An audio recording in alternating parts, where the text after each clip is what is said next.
النهاردة هنعمل الكنافة بطريقة مختلفة عن الطرق اللي احنا متعودين عليها. الطريقة دي انا جايبها لكم من المحلات بيعملوها بالطريقة دي وبتطلع حلوة جدا ومقرمشة، مهما قعدت معاكي يومين او 3 بتفضل مقرمشة. كمان هنعمل لها كريمة اقتصادية اللي هي القشطة الكدابة، طعمها حلو جدا والقوام بتاعها كمان حلو قوي، بمقادير بسيطة جدا موجودة عندنا في كل بيت. ان شاء الله الوصفة تعجبك، بس قبل ما ابدأ الفيديو ما تنسونيش بلايك وشير وسبسكرايب وتفعلي الجرس علشان يوصلك كل جديد. يلا بينا نبدأ وصفتنا ونشوف الكنافة هنعملها ازاي. اول حاجة هعمل الشربات علشان يلحق يبرد معايا. عندي هنا مقادير الشربات: كوباية ونص من السكر، طبعا الكوباية اللي بعير بيها السكر هي الكوباية اللي بعير بيها المية. هحط على كوباية ونص من السكر كوباية واحدة من المية، علشان انا عايزة الشربات تقيل شوية، والكمية دي على قد الصينية اللي انا هعملها للكنافة. حطيت عصرة نص ليمونة، طبعا زي ما احنا متعودين انا مش بقلب السكر خالص، انا بسيبه زي ما هو كده وبرفعه على النار. مجرد ما هتحطيه على النار تسيبيه لحد ما السكر يدوب معايا تماما، واول ما يغلي معايا بالشكل ده ابتدي اوطي عليه النار واعد 7 دقايق بالظبط، واحط بعد كده رشة فانيليا زي ما انتوا شايفين كده. بعد ما سبته 7 دقايق حطيت رشة فانيليا واقفل عليه النار واسيبه بقى يبرد معايا. تاني حاجة هعملها هنعمل القشطة الكدابة. المقادير بتاعتها: عندي كوبايتين من الحليب، طبعا الكوباية دي كبيرة، هي المعيار بتاعها كوبايتين من الحليب. طبعا السكر هنا حسب ما انت اللي تحبي، انا هنا حطيت معلقة ونص من السكر ومعلقتين كبار من النشا، يعني كل كوباية حليب عليها معلقة من النشا كبيرة. طبعا كل الحاجات دي بحطها على البارد وبقلب. حطيت هنا رشة من الفانيليا اللي هو الباكت بتاع الفانيليا، هقلب كله على البارد كده وبعد كده ارفعه على النار. طبعا لازم اتاكد ان النشا داب معايا تماما. هبتدي احطها على النار واقلب باستمرار زي ما انتوا شايفين كده، علشان القوام يطلع معايا كريمي ويديني النتيجة المظبوطة. اقلب باستمرار لحد ما القوام يتقل بالشكل ده. اوطي بقى النار عليها شوية وابتدي اقلب برضو لحد ما احس ان القشطة غليت معايا كده، النشا استوى معايا تماما. هسيبها على جنب تبرد وبعد كده هنبتدي نحطها على الكنافة. عندي هنا نص كيلو من الكنافة كانت عندي في الفريزر، هبتدي اطلعها من الفريزر واسيبها تبرد خالص وتفك معايا.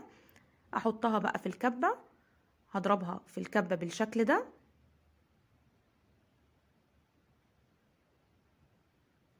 بحط شوية شوية علشان تتضرب معايا كويس. بصوا انا عايزاها بالمنظر ده كده.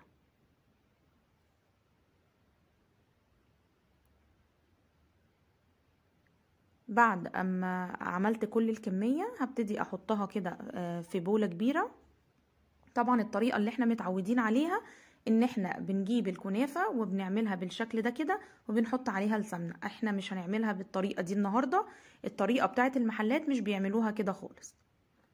طبعا انا حطيت عليها معلقة كبيرة من السكر البودر، بس هي ما تصورتش معايا، لكن انا حطيت معلقة كبيرة من السكر البودر. عندي هنا كوباية طبعا من السمنة. هبتدي ادهن الصينية دي مقاس 30، وادهن كده دهنة كويسة جدا من السمنة. طبعا كمية السمنة اللي قدامي دي هي اللي هستخدمها.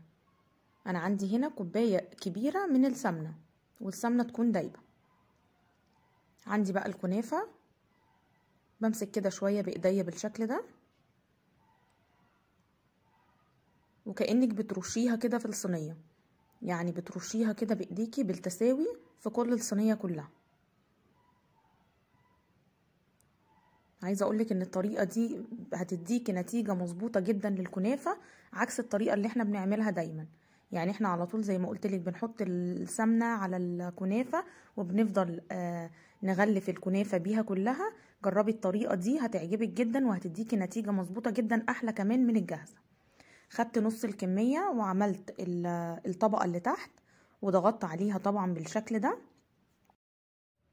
بعد كده هبتدي احط الكريمة بالتساوي بالشكل ده، ونخلي بالنا كويس جدا واحنا بنوزع الكريمة نحركها بالراحة جدا علشان طبقة الكنافة اللي تحت ما تتحركش معايا. طبعا مش عايزين كمية الكريمة تبقى كتيرة علشان ما احسش ان انا باكل كريمة بس او مهلبية بس، انا عايزة احس بطعم الكنافة اكتر. فكمية الكريمة لازم تبقى قليلة شوية، يعني احس كده بطعم في الكنافة بس برضو ما يبقاش ملحوظ. بعد ما وزعت الكريمة بالشكل ده هبتدي احط بقى النص التاني من الكنافة على الصينية من فوق كده، وبنفس الطريقة ارش الكنافة كده بالتساوي لحد ما اخلص الصينية كلها. طبعا لحد دلوقتي انا ما حطيتش السمنة الخطوة بتاعتها مش دلوقتي خالص. ببتدي اضغط بايديا كده وبالراحة جدا. بصوا انا بعمل من الطرف كده بالشكل ده بسويها علشان يبقى شكلها بس حلو زي ما انتوا شايفين كده. طبعا وانا بشتغل في الكنافة من الاول خالص ببقى فاتحة الفرن على درجة حرارة 200، لازم الفرن يبقى سخن جدا. هبتدي احطها في الفرن دلوقتي، بسيبها حوالي 10 دقايق. بعد ما اسيبها شوية كده واحس ان هي ابتدت يعني تتحرك من الصينية شوية، اطلعها من الفرن وابتدي اوزع السمنة على الصينية بالشكل ده لحد ما تغطي الصينية كلها زي ما انتوا شايفين كده.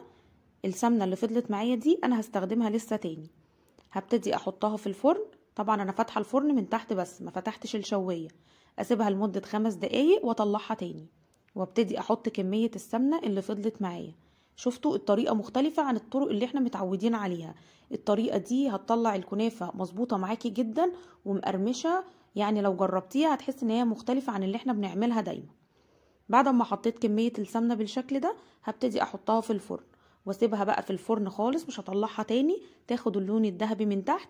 واول ما تحس ان هي خدت اللون الذهبي من الجنب كده اقفل بقى من تحت وافتح الشواية عليها من فوق، تاخد برضو اللون الذهبي بالشكل ده. اطلعها من الفرن على طول وابتدي احط عليها الشربات. هي بتبقى سخنة والشربات بيبقى بارد وتقيل شوية، ما يبقاش تقيل قوي ولا خفيف قوي. هبتدي احط كمية الشربات كلها ووزعها كده بالشكل ده.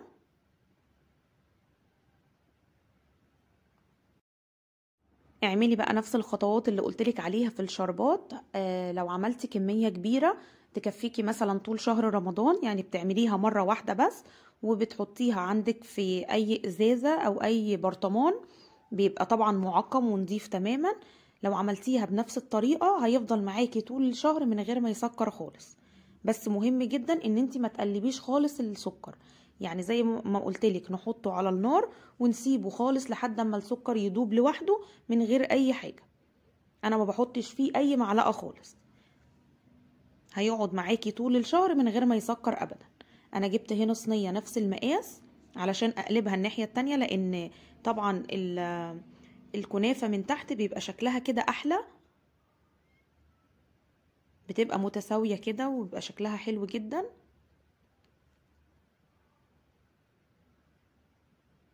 فبتجيبي صينية نفس المقاس عشان يعني تقلبي الكنافة بكل سهولة.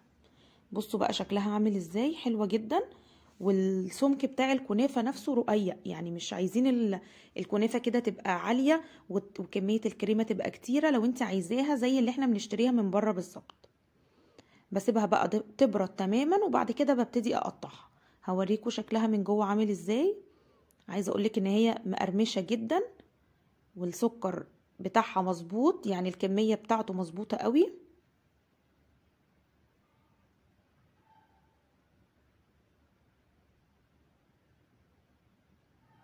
بصوا كده السمك بتاع الكنافة عامل ازاي، وكمية الكريمة مش كتيرة خالص، يعني الطعم فيها مدية طعم للكنافة وفي نفس الوقت مش باينة قوي.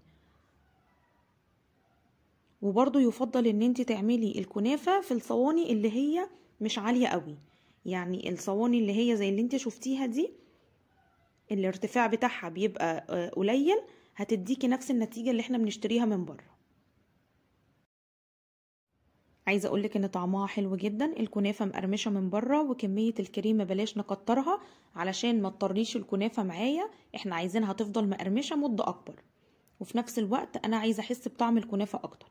انا كده خلصت الفيديو خلاص. يا رب الوصفة تكون عجبتكم وتجربوها وتعتمدوها ان شاء الله، وتجربوها في رمضان. كل سنة وانتم طيبين. ما تنسونيش بقى بلايك كتير وسبسكرايب وتفعلي الجرس علشان يوصلك كل جديد. اشوفكم في فيديو جديد، والسلام عليكم ورحمة الله.